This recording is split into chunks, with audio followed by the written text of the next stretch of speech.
안녕하세요. 저는 올해 40대 초반인 남자입니다. 몇 년 전에 저희 집에 소름 돋는 일이 생겨서 이렇게 글을 써요.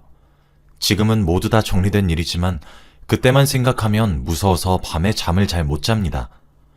아마도 제 친척이 없었다면 저는 아직도 무서움에 벌벌 떨고 있었겠죠. 시간도 새벽이고 여러분들에게 경각심도 드리고 싶어서 이렇게 글을 씁니다. 저와 아내는 아이 없이 둘이서 결혼 생활을 했습니다. 결혼 전부터 아이를 낳지 말자고 서로 합의를 했었고 양가 부모님들도 다 찬성하셨죠.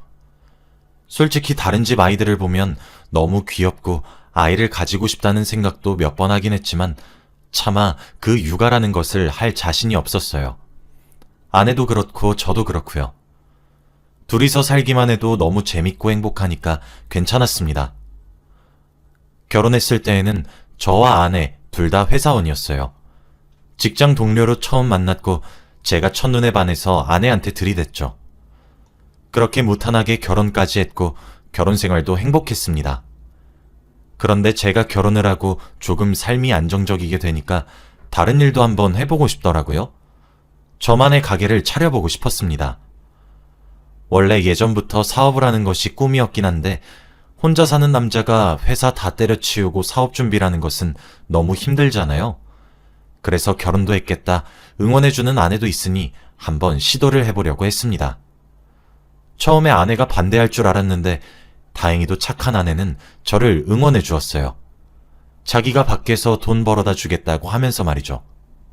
저희가 다니는 회사가 대기업이었고 아이도 없으니 가능한 일이었습니다.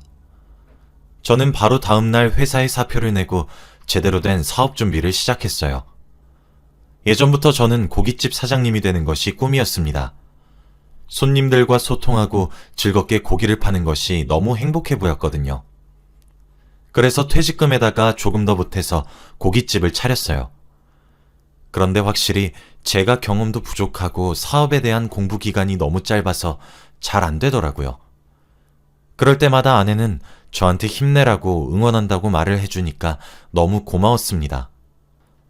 아내는 저한테 단 한 번도 쓴소리를 낸 적이 없어요.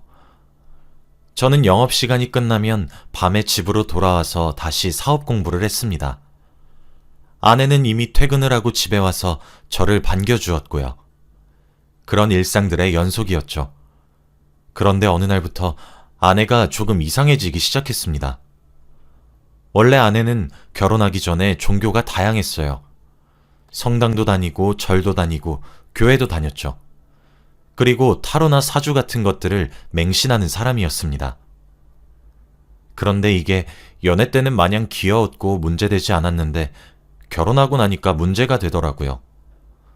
이런 걸 너무 좋아하고 즐겨하는 아내가 어느 순간부터 누군가에게 제사를 지내고 있었습니다. 처음에는 저한테 아무 말도 하지 않았어요. 그래서 몰랐는데 어느 순간 저희 집 거실 구석에 작은 테이블이 놓여져 있더라고요. 그 테이블 위에는 음식들과 소주로 간소하게 차려져 있었고 촉까지 피워 있었습니다. 일을 마치고 집에 가면 바로 방으로 들어가 버려서 한동안은 거실에 간 적이 없어요. 그리고 주말에도 저는 고깃집으로 나가야 했기 때문에 집에 잘 있지 않았고요. 그런데 어느 순간부터 그게 놓여져 있는 겁니다. 그리고 매일 음식이 바뀌었어요. 어느 날은 전이나 소주였다면 다음 날은 흰쌀밥이었고요. 아내한테 이게 뭐냐고 궁금해서 물어보니 아내는 옛날부터 나 도와주시는 조상님이 계시는데 그분한테 고마워서 제사 지내는 거야 라고 하더라고요. 저는 아무런 말도 하지 않았습니다. 그 당시에는 아내의 말이 납득되었거든요. 그리고 한 몇 달 동안은 다시 아무 말도 하지 않았습니다. 어느 날 일을 마치고 집에 돌아왔는데 배가 너무 고픈 거 있죠? 아내는 잠을 자는지 제가 집에 와도 안방에서 나오지 않길래 깨울 수 없었습니다. 그래서 조용히 부엌으로 가서 냉장고를 살펴보았지만 먹을 수 있는 게 없었죠. 그때 눈에 거실 구석에 있는 제사상이 생각났습니다. 그런데 그날 하필 초코파이를 올려놨더라고요. 그것도 5개나 말이죠. 솔직히 딱 보자마자 너무 먹고 싶었고 배가 너무 고파서 딱 하나만 먹고 공부하고 자자고 생각했습니다. 그래서 그 테이블로 가서 조심스럽게 쌓아놓은 초코파이 하나를 딱 들었는데 뒤에서 여보! 하는 소리가 들리더라고요. 바로 아내였습니다. 제가 너무 놀라서 뒤를 쳐다보니 화가 잔뜩 난 표정을 하고 성큼성큼 다가오더군요. 그러면서 제 손에 든 초코파이를 빼앗아서 다시 제사상에 올려놨습니다. 저는 그날 1시간 동안 잔소리를 들었어요. 제사상에 절대 손을 대지 말라고 했습니다. 그렇게 다시 며칠이 흘렀죠. 그날은 휴무일이어서 출근을 하지 않았고 오랜만에 아내도 회사에 가지 않았던 날입니다. 빨간 날이어서 오랜만에 둘이서만 오붓한 시간을 보낼 수 있을 줄 알았죠. 오랜만에 데이트나 하러 밖에 나가자고 아내한테 말해보았지만 할 게 있으니 이것만 끝내고 나가자고 하더군요. 그래서 알겠다고 하고 아내가 뭘 하는지 지켜보았습니다. 그런데 거실 구석에 있는 제사상을 거실 중앙으로 끌고 나와서 기도를 하더라고요. 저는 거실 소파에 앉아서 그 모습을 지켜보고 있었죠. 저번에 도움 주신 거 무척 감사드려서 준비했습니다. 그리고 이번에 잘 될 수 있도록 부탁드립니다. 이렇게 말하더라고요. 제가 어디다가 기도를 하냐고 하니 그때 말한 자신을 도와주는 수호신한테 기도를 올린대요. 원래 아내가 이런 거 몇 달 전부터 해왔으니까 이상하게 생각하지 않았어요. 딱히 저한테 불이익도 없었고 아내가 이런 거에서 좋은 일 생기면 말릴 이유가 없었죠. 그런데 기도 내용이 조금 이상했습니다. 아내가 수호신한테 말하는 고마운 점이 너무 사소했거든요. 출근하는데 차가 안 막히게 해줘서 감사하다던가 살이 2kg 빠져서 고맙다던가 등등 말이죠. 하다못해 잃어버린 물건을 찾게 해준 것도 고맙다고 했습니다. 제 머리로는 도저히 이해가 되지 않았죠. 이런 일들은 기도를 하지 않아도 일상 속에서 생길 수 있는 일 아닌가요?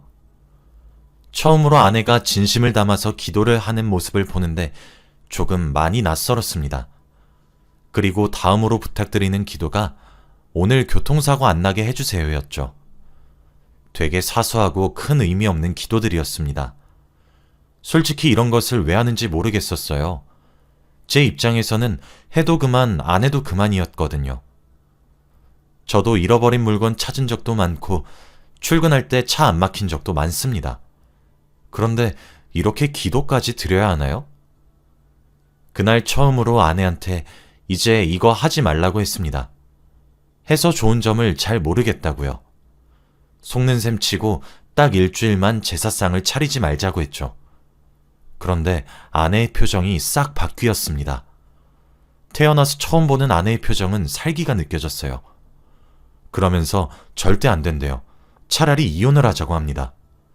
제사를 못 지내고 기대를 못할 바에는 살 이유가 없대요. 그러면서 자신은 이 수호신 없으면 못 산다고, 자신을 죽이고 싶지 않으면 가만히 내버려 두래요. 전 그때 아내의 정신 나간 눈빛을 보고 느꼈습니다. 이 사람이 제정신이 아니라는 것을요. 너무 당황스럽고 놀랐습니다. 처음으로 보는 아내의 표정이었거든요. 다른 사람 같았습니다. 제가 너무 무섭고 당황스러워서 일단은 알겠다고 진정하라고 그랬더니 그새 또 제가 알던 아내의 모습으로 돌아오더라고요.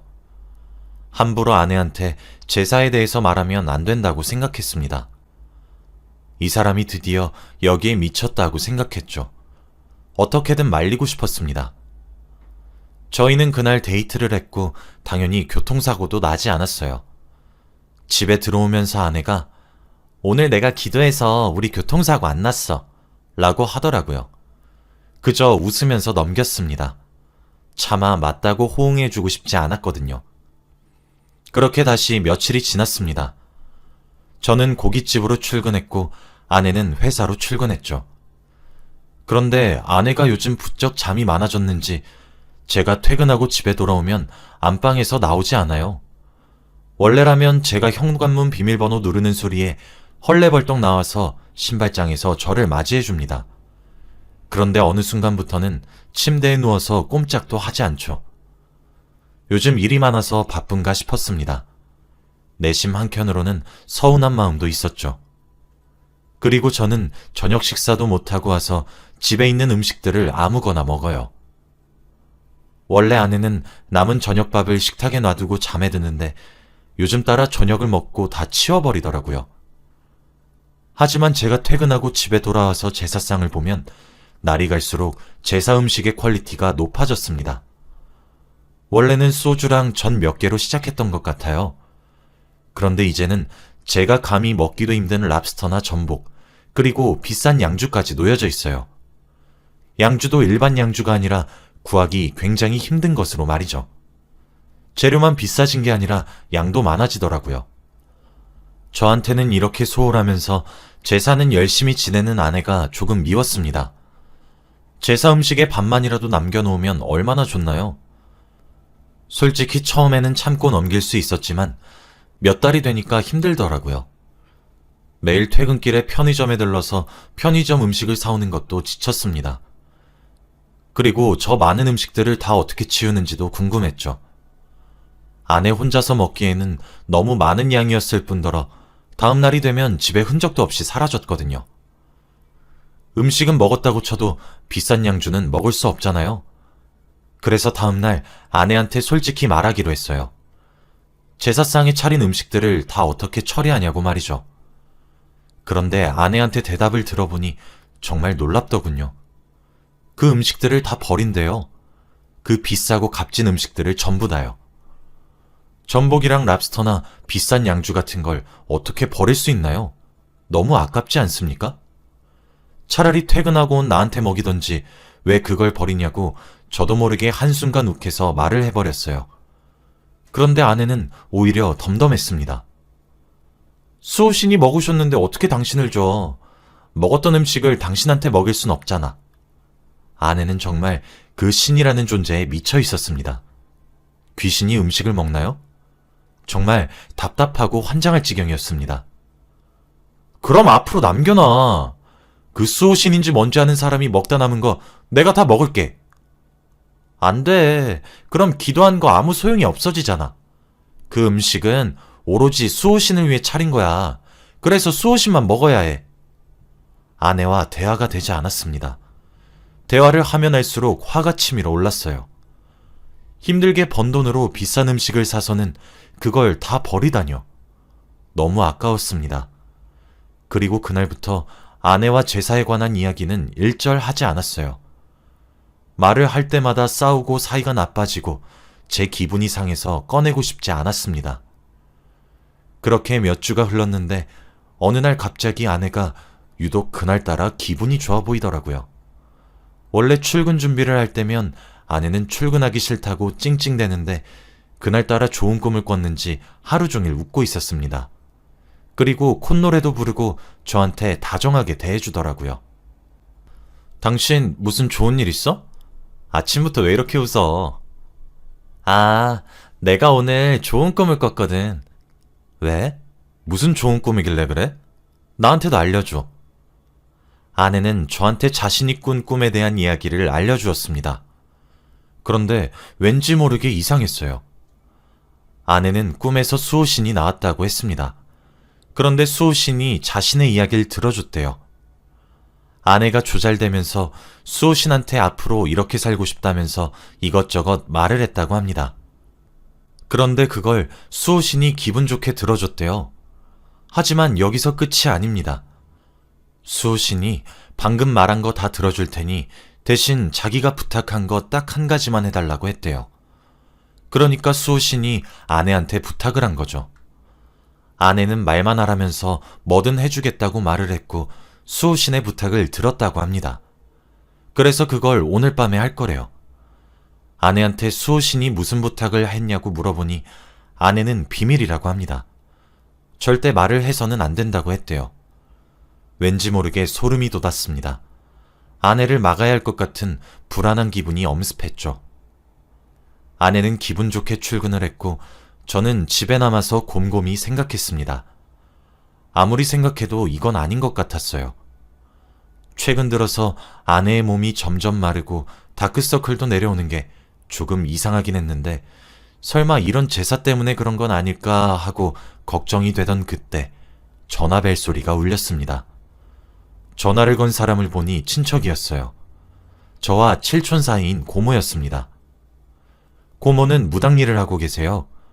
명절에도 왕래가 없고 집안에 큰 행사가 아니면 볼 일이 없어서 거의 남이나 마찬가지인 관계입니다. 전화번호만 저장이 되어 있죠. 당연히 전화도 한 번도 한 적이 없고요. 그런데 뜬금없이 무당인 고모가 전화가 오더라고요.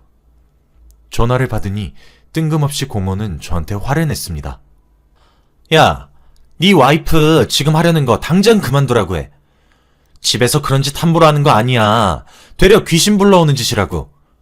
그리고 최대한 빨리 네 와이프 데리고 고모한테 와. 고모는 휴대폰이 터져라 소리를 지르셨고 저는 겁에 잔뜩 질렸습니다. 아내가 하는 짓이 무언가 잘못되었다는 것을 알게 되었죠. 고모가 하는 말에 의하면 제사를 지내면 귀신이 온다고 해요. 그리고 다시 가는 게 아니라 집에 들러붙는다고 합니다. 그래서 절대 귀신을 함부로 부르는 거 아니래요. 매일같이 제사를 지내던 아내는 엄청나게 위험한 짓을 한 것이죠. 저는 온몸에 소름이 끼쳤고 이 집이 무서워지기 시작했습니다. 그리고 당장 아내한테 집으로 오라고 했어요. 아내는 안 된다고 오늘 해야 할 일이 있어서 늦게 집에 갈 거라고 말을 하더라고요. 저는 당장 집으로 오라고 화까지 냈습니다. 그래도 아내는 끝까지 고집을 피우더라고요. 저는 차근차근히 다시 말했습니다. 내가 당신 수호신에 대해서 기니 할 말이 있어서 그러니까 지금 잠깐만 반차내고 집으로 와줘. 제가 수호신에 대해 이야기라니 아내는 바로 알겠다고 했습니다. 한 30분 뒤 아내가 집으로 도착했고 소파에 앉아있는 저에게 당신도 드디어 수호신에 대해서 궁금한 점이 생긴 거야? 뭐든 물어봐. 라고 기분 좋게 말을 하더라고요. 저는 그런 아내한테 솔직하게 말했습니다. 여보, 내가 당신 믿음을 안 믿는 건 아닌데 솔직히 나 좀 무서워. 그래도 수호신도 귀신인데 만약 악귀나 악마 같은 것들이 우리한테 들러붙거나 해코지하면 어떡해? 그러니까 제사랑 기도 말고 수호신께 다른 방법으로 정성을 표하는 방법을 찾자. 응? 아내의 손을 잡고 진심으로 말을 했습니다. 그런데 아내의 반응은 싸늘했어요. 뭐? 악귀? 악마? 무슨 소리라는 거야? 우리 수호신은 안 그래. 고작 이딴 말 하려고 나 부른 거야? 아내는 제 말을 귓등으로 듣지 않았죠.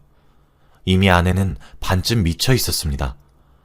저는 마지막 방법을 쓸 수밖에 없었어요. 아내한테 미안하다고 얼음물 한잔 하라며 수면제를 몰래 탄 물컵을 내밀었습니다. 아내는 거부감 없이 한 번에 다 마셨죠. 그렇게 몇 분 후 아내는 깊은 잠에 빠졌고 저는 그런 아내를 데리고 고모의 점집으로 갔습니다. 정말 오랜만에 고모의 얼굴을 보니까 너무 반갑더라고요. 그런데 고모는 그런 거 생각할 겨를도 없었나 봅니다. 인사도 제대로 나누지 못한 채 아내를 방으로 들였죠. 저한테 잠깐 밖에 나가 있으라고 여기 근처에 오지 말라고 했어요. 다 되면 부를 테니 나가라고 하면서요.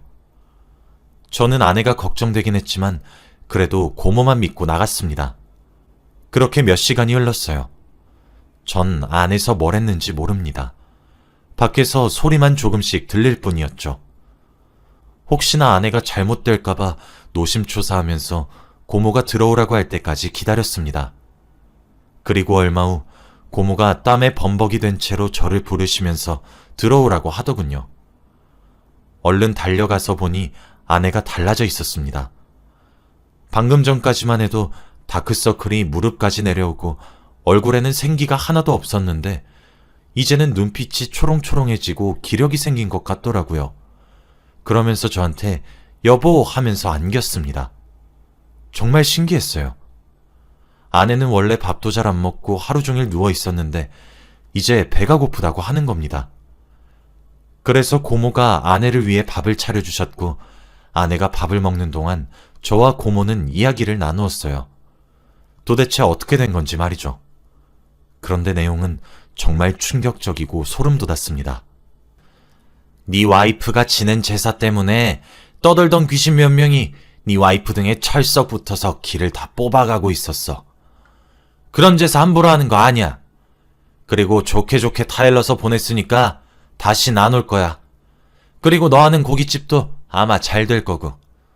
네 와이프 잡기 부른 거야, 이놈아.